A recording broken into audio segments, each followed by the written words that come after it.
दोस्तों, मैं हास्य व्यंग्य की कविता लिखता रहता हूँ। सोचा आज सामाजिक संगठन पर भी चर्चा कर ली जाए। और मैं भी काफ़ी सामाजिक संगठनों में काम कर चुका हूँ और स्वेच्छा से छोड़ भी चुका हूँ। ऐसा नहीं वो लोग बुरे थे, बस हम लोगों के सिद्धांत एक नहीं थे, विचार एक नहीं थे, इसलिए छोड़ा हूँ। और उसमें जो निकल के आया, जो मैं उसमें सीखा हूँ, काफ़ी संगठनों में काम करने के बाद में काफ़ी सीखा भी हूँ, वो मैं लिखा हूँ और करना चाहता हूँ। वो लोग काफ़ी लोगों को देखा है, सुना है, जातिवाद समानता लाने की बातें, जातिवाद को ख़त्म करने की बातें ये लोगों मुँह सुना है। जो मैं हकीकत देखा हूँ वो लिखा हूँ। आप सुनिए। जातिवाद को ख़त्म करने को, जातिवाद को ख़त्म करने को जो ज्ञान पे ली रहे ज़्यादा, जो ज्ञान पे ली रहे ज़्यादा, पूंछ उठाकर उनको देखा निकले ससुरा मादा। कैसे बांधा? जब बेटी की शादी करते हैं तब बोलते हैं भैया कोई छोरा बताओ, कोई लड़का बताओ अपनी जाति में। भाई जब आप समानता की बात कर रहे हैं, जातिवाद को तोड़ने की बात कर रहे हैं, फिर आप अपनी बेटी की शादी अपनी जाति में करेंगे तो कैसे सामाजिक संगठन, कैसे जाति टूटेगी? आप खुद जाति को बढ़ावा दे रहे हैं, उस पर व्यंग करता हूँ। और वो सामाजिक संगठन चलाते किस लिए हैं, उनका उद्देश्य क्या है, वो लिखा हूं। मंचों से पहचान बना रहे, मंचों से पहचान बनाए रहे, जाति हमें पहचान है। वो अपनी पहचान बनाने के लिए काम कर रहे हैं, सामाजिक संगठन चला रहे हैं, समाज के लिए नहीं। मंचों से पहचान बनाए रहे, जाति हमें पहचान है, मेरी बिटिया फिरी फिरी में ऊंचे घर में जावे। उनका ये मंच है, उनका ये उद्देश्य है, मंच पर आने का ये उद्देश्य उनका है। सामाजिक से कोई लेना देना नहीं है। ये जो मैं हकीकत देखा हूँ, करीब से देखा हूँ। और रही बात गरीबों की, गरीबों के लिए करते हैं, बिल्कुल उसमें ऐसा नहीं है। अगर ऐसा हो तो वो प्रोग्राम, सारे कार्यक्रम शहरों में क्यों करते हैं, गाँव में क्यों नहीं करते हैं?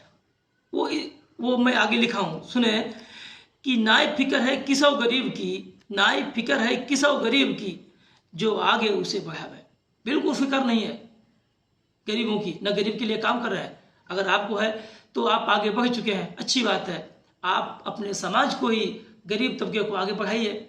लेकिन क्यों, वो उनको क्यों बढ़ाएंगे, वो बताता हूँ।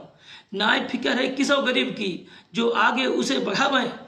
कहीं झोपड़पट्टी का भी छोरा, कहीं झोपड़पट्टी का भी छोरा ना IAS बन जाए। वो इसीलिए गांव में प्रोग्राम नहीं करते हैं। मैं यहाँ पर एक बार लिखा था, एक कविता लिखा था कि आओ चलें गांव की ओर। काफ़ी प्रशंसा हुई, काफ़ी लोगों ने सराहा, फ़ोन करके मुझे बधाइयाँ दी कि बहुत अच्छा आपने लिखा।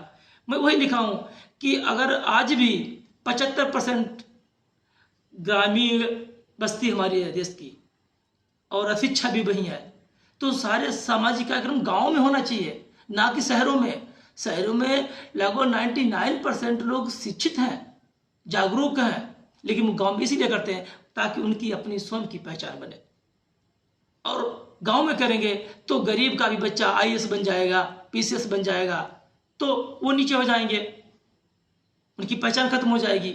इसलिए वो गांव में काम नहीं करना चाहते हैं। तब मैं लिखता हूं कि कहीं झोपड़पट्टी का भी छोरा ना IAS बन जावे। संजय कहते बच के रहियो, संजय कहते बच के रहियो, चाचा ताऊ काका। गाँव शहरों में मंच सजाते हैं और हमारे सजातीय लोगों को, बुजुर्गों को, बहनों को, माताओं को बुलाते हैं और ज़मीन पर बिठाते हैं और अपने आप सिंहासन पर बैठ करके उनको बरगलाते हैं। उनको आपको सम्मान करना चाहिए, लेकिन उनको बताते हैं कि देखिए मैं आपके बड़े बड़े लोगों से मिलाना चाहता हूँ। अरे बड़े तो वो हैं जिनके ऊपर आप शासन करते हैं, जिनके ऊपर आप चल रहे हैं, लेकिन उनको आप जमीन पर बैठा के उनको बरगलाते हैं।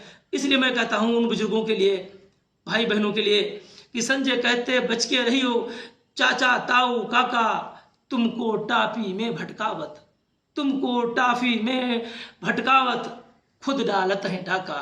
आपको सामाजिक संगठन के नाम पर इकट्ठा करके और राजनेताओं को बेच देते हैं, अपना बड़ा सौदा करते हैं। आज के लिए इतना ही। नमो बुद्धाय। जय भीम, जय शंकर।